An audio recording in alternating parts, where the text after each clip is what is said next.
साथ आरती तिवारी। वक्त हो चुका है अहम बात का। सपा के कद्दावर नेता आजम खान की सीतापुर जेल से 23 महीने के बाद रिहाई होने पर शाहजहांपुर में सैकड़ों सपा कार्यकर्ताओं ने उनका भव्य स्वागत किया। लेकिन इसी बीच आजम खान के काफिले पर करीब 175 से लेकर 200 लग्जरी गाड़ियों का चालान काट दिया गया। पुलिस के मुताबिक अवैध तरीके से वाहन पार्किंग और यातायात के नियमों का उल्लंघन करने पर प्रशासन की तरफ से ये कार्रवाई की गई है। तो वहीं जेल से बाहर आने के बाद अब सबकी निगाहें आजम खान के सियासत पर टिक गई है। इसके पीछे की वजह है जिस प्रकार से नेता अब उनको लुभाने में जुटे हुए नजर आ रहे हैं। समाजवादी पार्टी के बड़े नेताओं के रवैये से आजम बहुत खुश नजर नहीं आ रहे हैं। लोकसभा चुनाव में पार्टी हाईकमान ने उनकी इच्छा को दरकिनार कर दिया।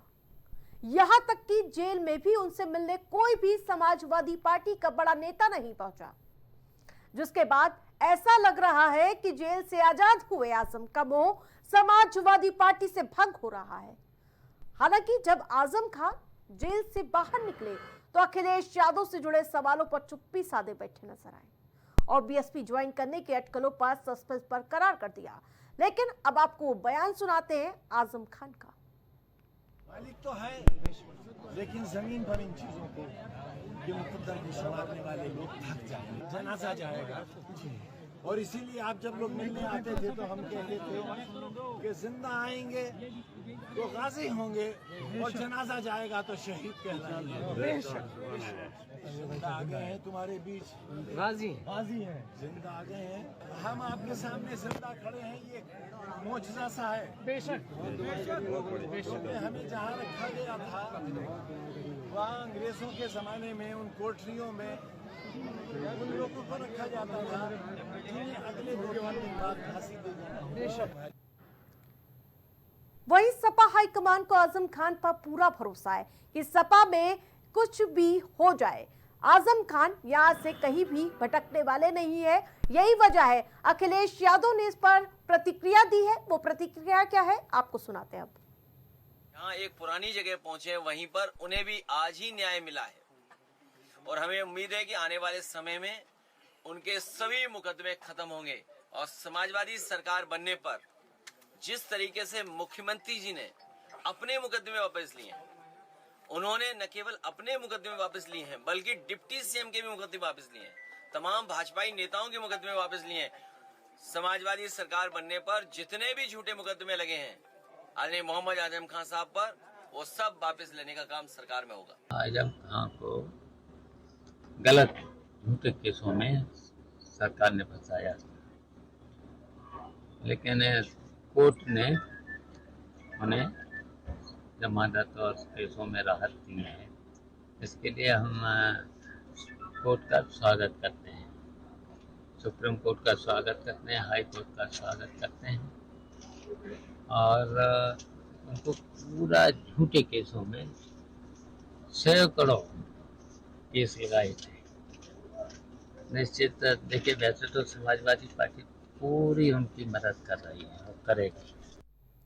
आजम खान के जहां यादव परिवार से रिश्ते बहुत मजबूत है, आजम नाराज है, ये भी सही है, लेकिन उनकी नाराजगी ऐसी नहीं कि वो पार्टी छोड़ दें। लेकिन सियासी विकल्पों के हिसाब से देखें तो चर्चाओं के आधार पर बीएसपी से लेकर भीम आर्मी और कांग्रेस जैसे विकल्प उनके सामने हैं। कयासों का एक और बड़ा हिस्सा बीएसपी में उनके जाने की ओर इशारा करता है। हालांकि अभी तक मायावती या बसपा के किसी नेता ने कोई खुलकर बयान नहीं दिया है। अब आपको सुनाते हैं राकेश त्रिपाठी, भारतीय जनता पार्टी के प्रवक्ता है, उनका बयान। कोई सत्याग्रह करते हुए जेल नहीं गए। आजम खान कोई जनहित के मुद्दों में, कोई सड़क जाम करते हुए उनके खिलाफ कोई मुकदमा नहीं लिखा गया। 1 सैकड़ा से ज्यादा उनके खिलाफ मुकदमे दर्ज किए गए हैं, जिसमें कई गंभीर प्रकृति के मुकदमे हैं, जिसमें जमीन कब्जाने के मुकदमे हैं, सरकारी जमीनों पर कब्जा, निजी लोगों की जमीनों पर कब्जा, सरकारी पद पर रहते हुए दुरुपयोग करते हुए घपले, घोटाले और भ्रष्टाचार के मुकदमे, तमाम सारे बदजुबानी के मुकदमे और कई सारे मुकदमों में तो आजम खान को सजा भी हो चुकी है कोर्ट ने अपना ट्रायल पूरा करके। तो ऐसे में आजम खान जमानत पर रिहा हुए हैं, दोष मुक्त नहीं हुए हैं, अभी वो जेल की सलाखों के पीछे फिर जाएंगे। अखिलेश यादव जी कह रहे हैं ये सारे मुकदमे फर्जी हैं और वापस भी लिया जाए, सरकार से उनका कहना है। देखिए, कोई भी संज्ञेय प्रकृति का मुकदमा बिना कोर्ट की अनुमति के वापस नहीं हो सकता है। अखिलेश यादव ये बात जानते हुए भी जानबूझ करके आजम खान का दिल बहलाने के लिए प्रयास कर रहे हैं। सच बात यह है कि आजम खान को के लिए अगर वो कोई मदद करना चाहते तो एक अच्छी लीगल टीम उतार सकते थे, लेकिन अखिलेश यादव जी ने आजम खान को बेसहारा छोड़ दिया।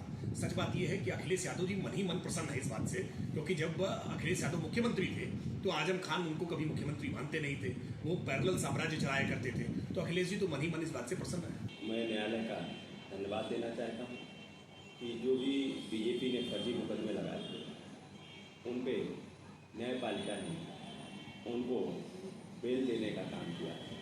और एक खुशी की बात है कि मोहम्मद आजम साहब पे जिस तरीके का अन्याय अत्याचार बीजेपी ने किया और लगातार कई महीनों से, लगभग 23 महीनों से जेल में थी और कोई ऐसा काम नहीं बचा, कोई ऐसी धारा नहीं बची जो बीजेपी ने गलत तरीके से लगाई नहीं।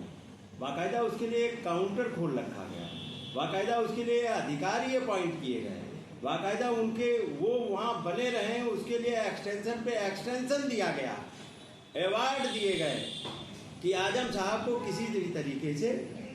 लेकिन जब जांच होगी तो आजम की क्राइम फाइल्स आपको बता दें, 104 कुल मुकदमे, 93 केवल रामपुर में, 5 मुकदमे में दोषी करार दिए गए। इसके अलावा 104 कुल मुकदमों में 6 मुकदमों में उन्हें जमानत मिली है। 81 मुकदमे अंडर ट्रायल की कैटेगरी में आ रहे हैं। इसके अलावा 1 मुकदमे में वो बरी हो गए हैं। तो ये आजम की क्राइम फाइल आपको बता रहे हैं, जहां 2024 में डंगरपुर जबरन बेदखली मामला, ये बड़े मामले हैं, आपको बताते चले।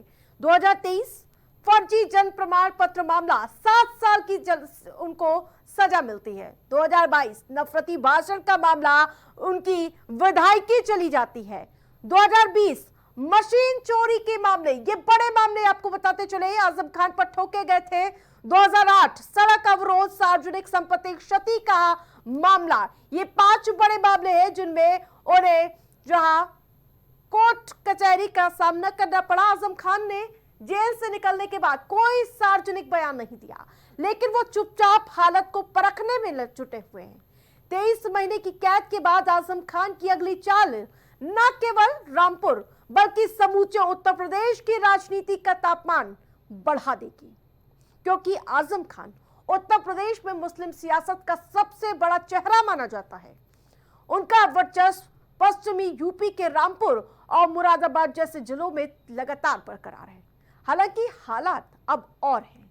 लगातार जेल में रहने से मुस्लिम तबके में उनको लेकर सिंपैथी है, खासतौर पर पश्चिमी यूपी में उनका दबदबा माना जाता है। रामपुर के आसपास के जिलों में आजम का असर है और अखिलेश यादव भी आजम के बहाने मुस्लिम वोट को साधने की कवायद में कोई कसर छोड़ने वाले नहीं हैं।